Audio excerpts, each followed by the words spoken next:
오늘 이 시간에는 창세기 45장 1절에서 8절 말씀을 중심으로 아픔을 덮는 아름다운 마무리라고 하는 제목의 말씀으로 잠시 말씀을 나누고자 합니다. 올해는 참 힘들고 어려웠던 한 해인 것 같습니다. 저는 그렇게 비유가 되었습니다. 마치 요셉의 지난 세월과도 같다는 생각이 들었습니다. 저희들은 지난 1년이 이런 시간일 줄을 예상치도 못했습니다.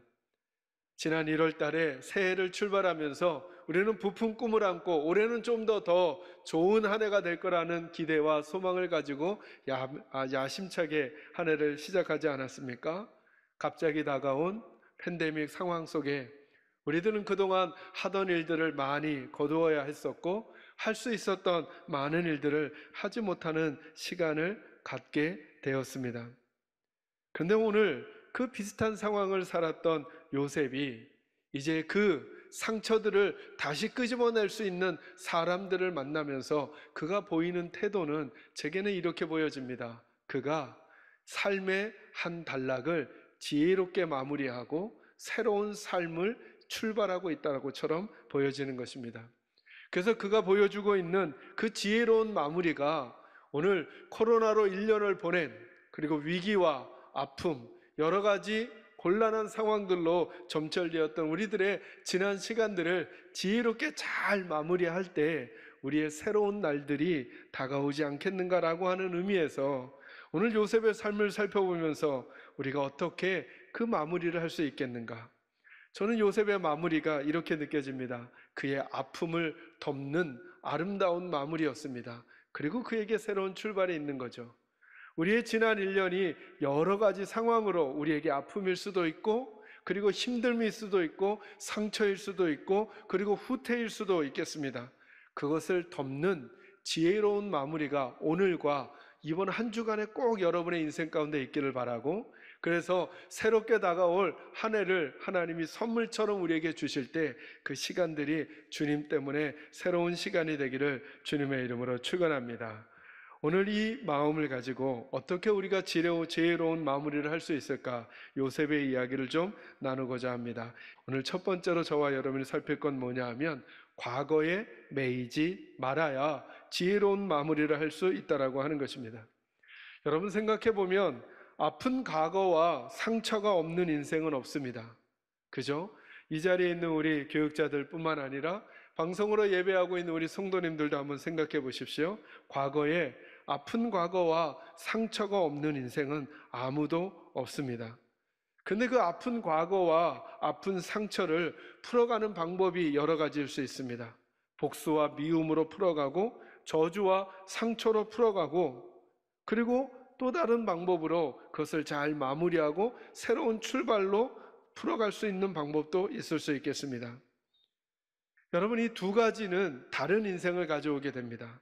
저는 요셉을 보면서 요셉의 표현들 속에 나타나는 게 뭐냐 하면 그가 그의 인생을 과거에 매이지 않게 한다는 것입니다. 여러분 잘 보시기 바랍니다. 과거에 매인다라고 하는 건 뭐냐 하면 인생을 다시 과거로 돌이킨다는 거예요. 내가 지금을 살고 앞을 살아야 하는데 과거에 매여 있다라고 하는 것은 내 인생의 자리를 현재에서 과거 그 자리로 다시 가는 것입니다. 여러분이 한번 예전에 과거의 상처와 아픔을 떠올려 보시기 바랍니다. 그리고 그 시간들을 미움과 복수 혹은 회한으로 불평으로 원망으로 지내려고 한다고 생각해 보시죠. 그거는 현재를 살고 있지만 나의 삶의 자리를 과거로 옮겨버리게 된다고 하는 것입니다. 지금 요셉은 이렇게 말하고 있지 않지 않습니까? 형들이 누구인지를 모르는 건 아니에요. 여러분, 형들이 얼마나 뜨끔했을까요? 4절 후반부에 보니까 이렇게 말해요. 나는 당신들의 아우 요셉이니 당신들이 애굽의 판자라, 이렇게 말해요. 형들이 자기에게 한 일을 그가 모르고 있는 게 아니에요. 그냥 망각한 게 아니에요. 알고 있어요. 그럼에도 불구하고 지금 요셉이 보이고 있는 태도가 뭐냐 하면 나는 내 인생을 과거에다 얽매여 놓지 않겠다고 하는 거예요. 그 힌트가 뭐냐 하면 내가 얼마나 고생했는지를 말하지 않아요.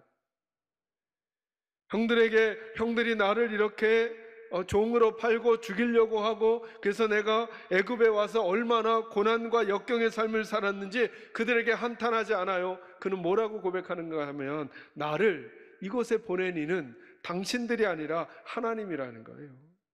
그런데 여러분, 거꾸로 형들은 어디에 매여 있냐면 과거에 매여 있는 걸 보게 돼요. 본문을 표시하시고 뒤로 좀 몇 장 더 앞으로 오시기 바랍니다. 창세기 50장 19절 말씀부터 한번 봐보셔요.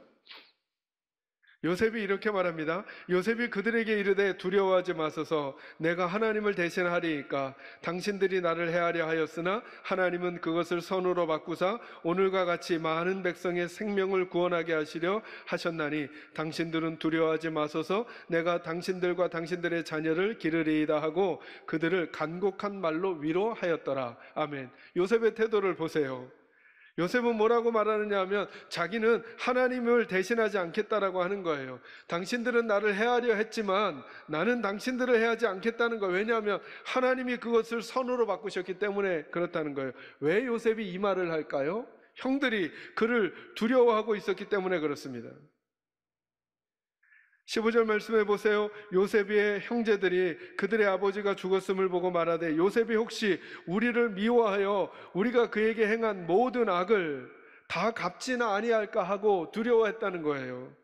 그래서 아버지의 말을 빌어서 아버지가 다 용서하라고 했다고 그렇게 17절 말씀에 설명하고 있지 않습니까?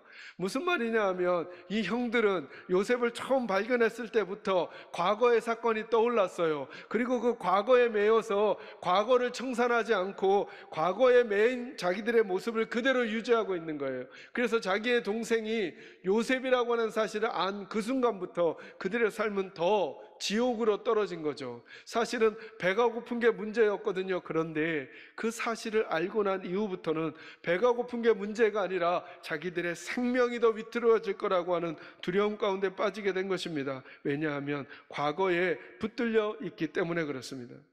과거에 붙들려 있으니 바른 태도를 갖지 못합니다. 그러나 요셉은 과거에 매이지 않습니다.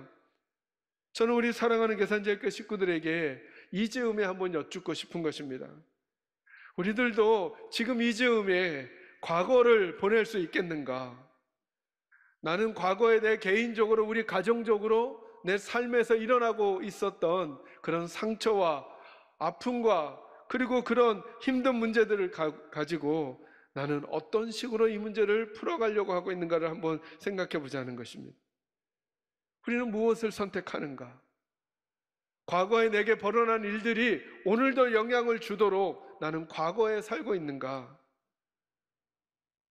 어찌 보면 여러분, 형들보다 요셉이 더 과거에 매여 있을 만한 사람 아닙니까? 그럼에도 불구하고 그는 지금 뭐라고 말하느냐 하면, 나를 이곳에 보낸 분은 당신들이 아니라 하나님이라고 말하고 있다는 사실입니다. 저는 우리 성도들에게 지혜로운 마무리가 있기를 바랍니다. 오늘 요셉이 우리에게 보여주는 삶의 힌트 한 자락이 뭐냐 하면, 그가 과거에 매여 있지 않다는 것입니다.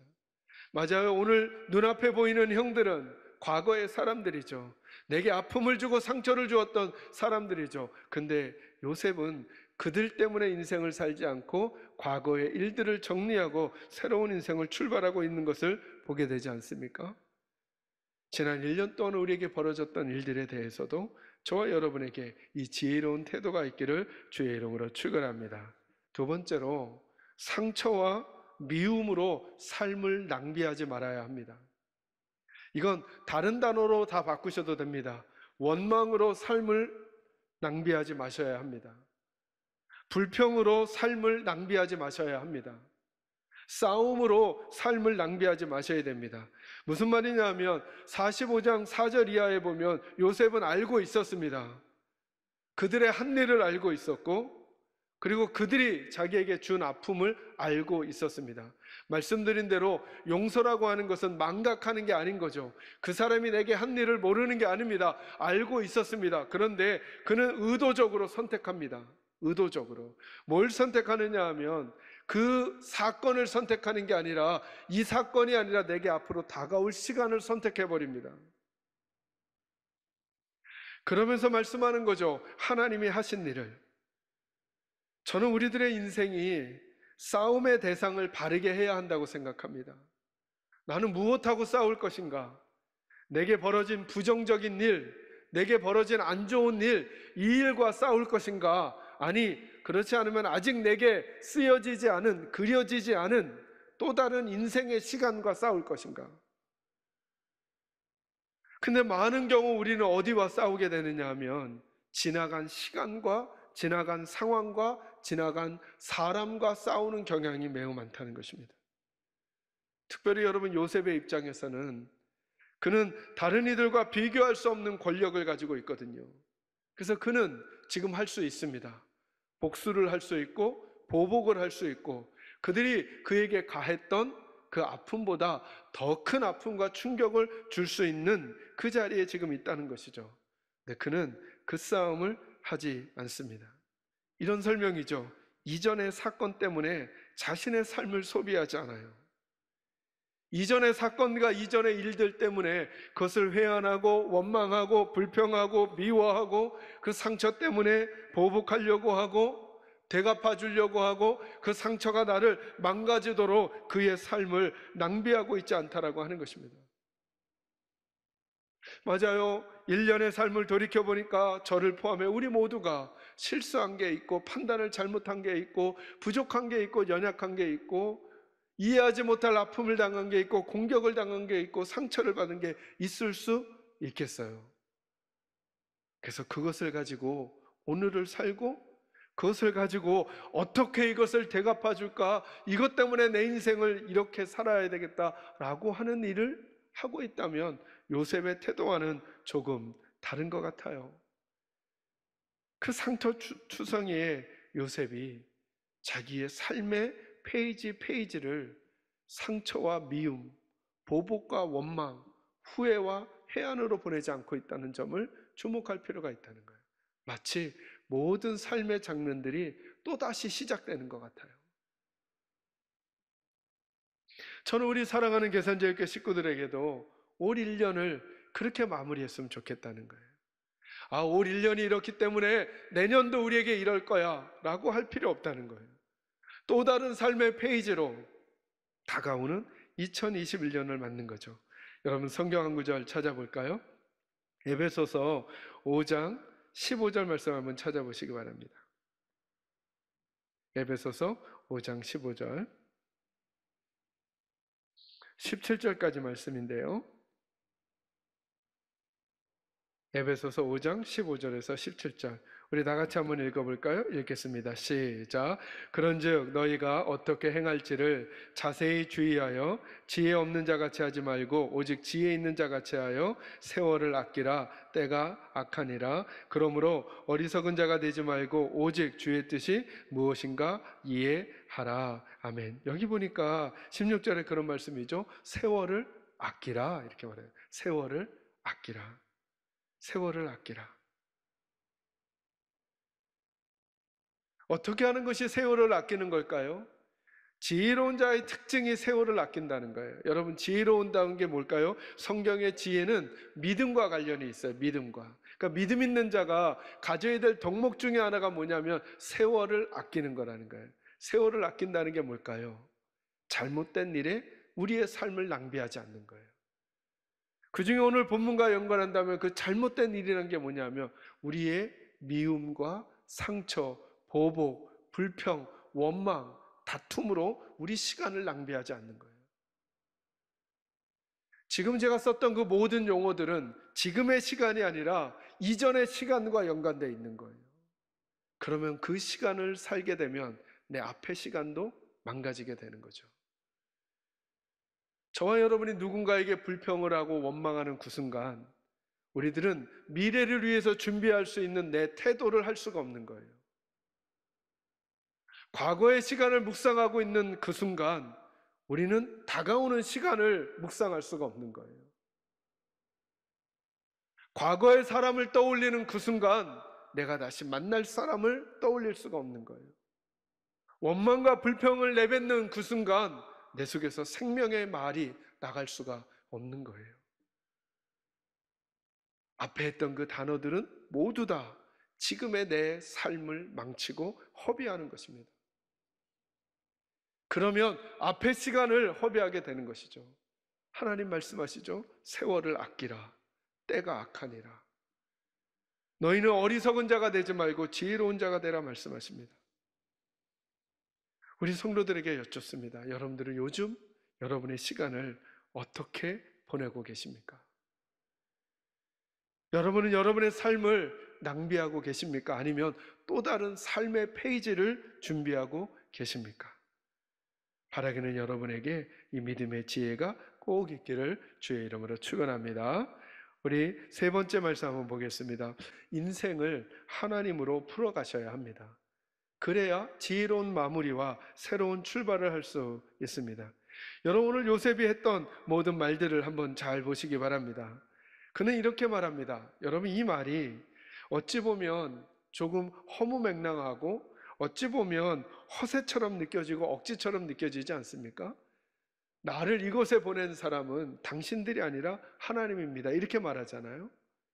이 말은 마치 무슨 말과 유사하냐 하면 저와 여러분이 지금 만난 모든 일들에 대해서 우리가 이렇게 고백하는 거예요.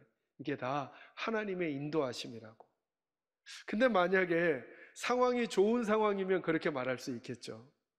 만약에 안 좋은 상황이었다면, 내가 사업에 망하게 된 게, 잘 나가던 내 인생에 브레이크가 걸린 것이, 혹은 건강에 안 좋은 일이 생긴 것이, 우리 자녀가 직장을 못 들어가게 된 것이, 혹은 대학에 아직 못 들어가게 된 것이 하나님이 내게 허락하신 일이다 라고 하는 표현으로 하려고 하면 이건 말도 안 되는 일이 된 거죠.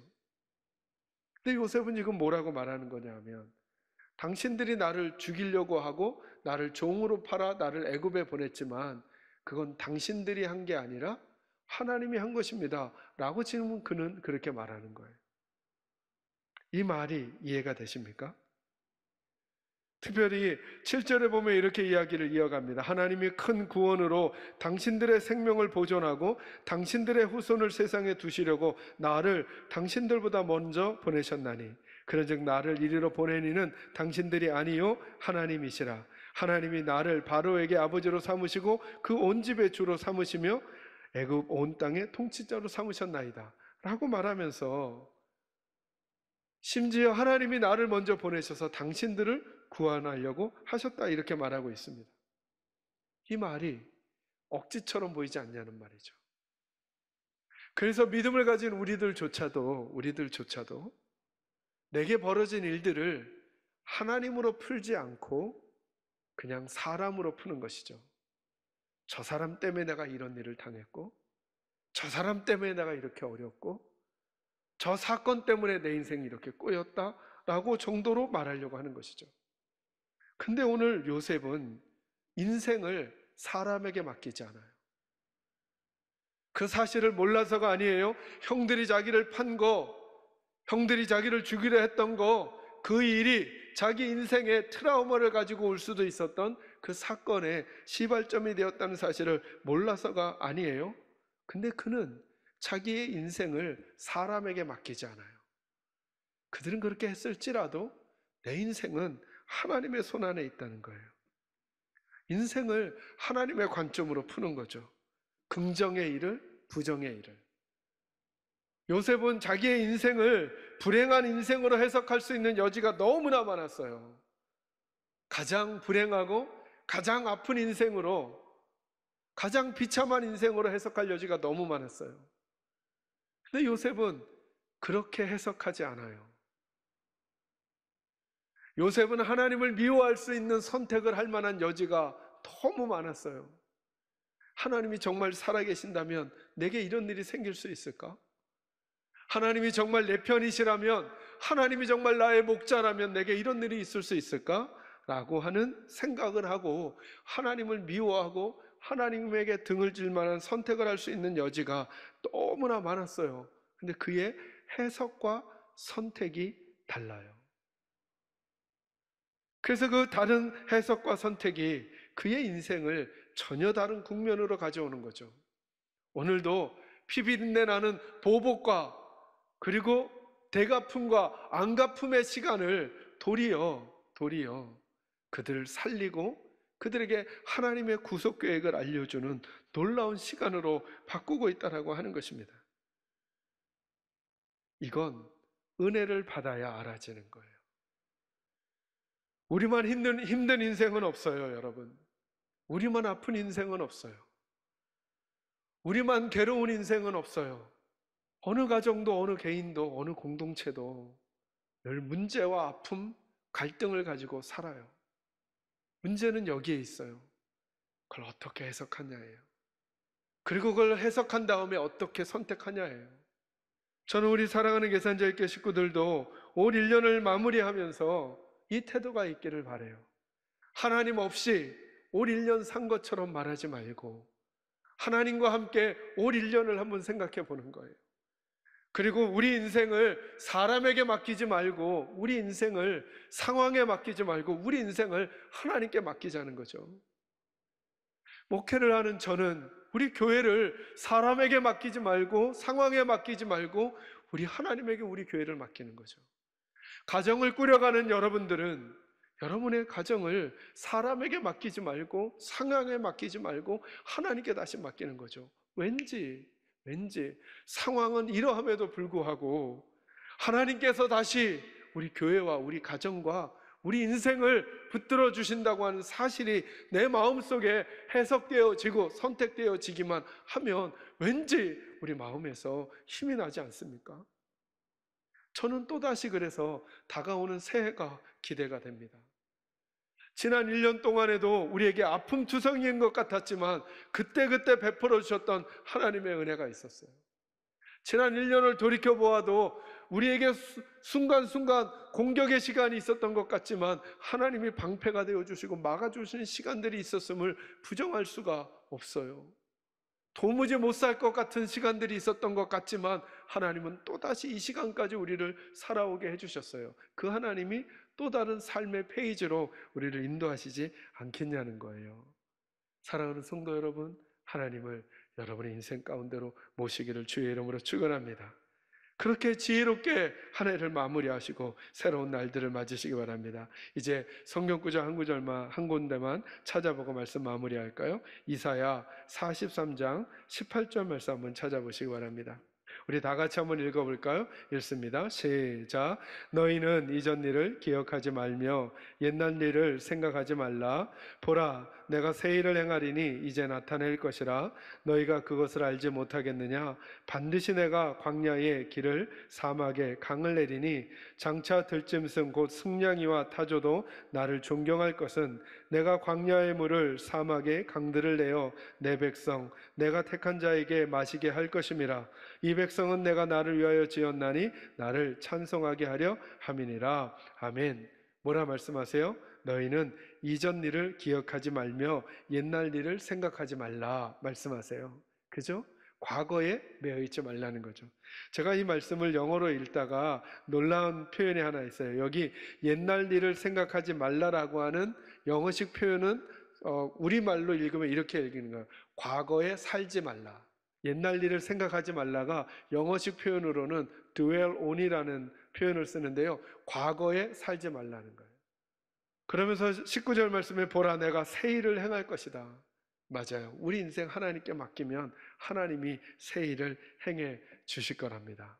저는 여러분이 이번 한 주간 동안을 지난 1년을 하나님 앞에서 지혜롭게 마무리하십시오.